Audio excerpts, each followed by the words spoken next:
استفاده از امکانات و شرایط مهیا گردیده کامیابی ورزشگران به موفقیت‌های صاحبی است که در نهایت دولت و ملت در عرصه بین المللی معرفی می‌گردد. موفقیت نوبتی مهرجدین کمالов شماره نشان و مقام‌های فخری ورزشگران تاجیک را باز هم پررا می‌نماید.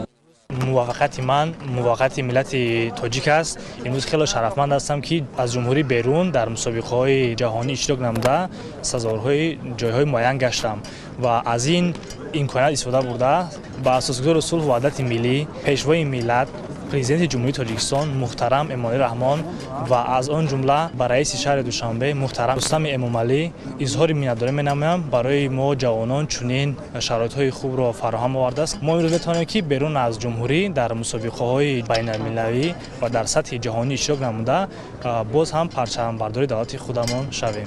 اینک ورزشگری تاجیک در چمپیونات بین المللی کسبی مسابقه جهانی جوجیتسو برزیلی که 6 ژانویه سال 2024 در جمهوری مردمی چین برگزار گردید در وزن 80 و 82 کیلوگرم با اشغال جایهای فخری باز مدال‌های طلا به دست آورد.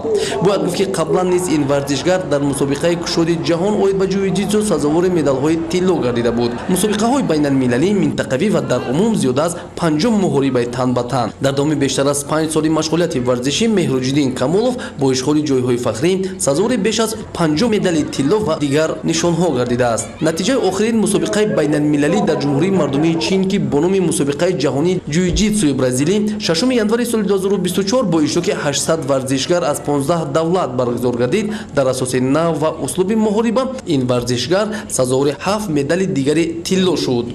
مشغولیت پیوسته اسلوب و حس بلندی ملی هویت وطنداری خاصه خویشتن‌شناسی اساس موفقیت ورزشگر توجیک با در نظر داشت ملکه بلند و مهارت خوب کسبی از روی نوهای کیمانو و گریپلینگ از سال 2021-2023 قهرمان سالانه جمهوری مردمی چین گردیده همزمان از جانب فدراسیون جوجیتسو چون داور خارجی انتخاب شد و در چندین مسابقه ها سهم گذاشت.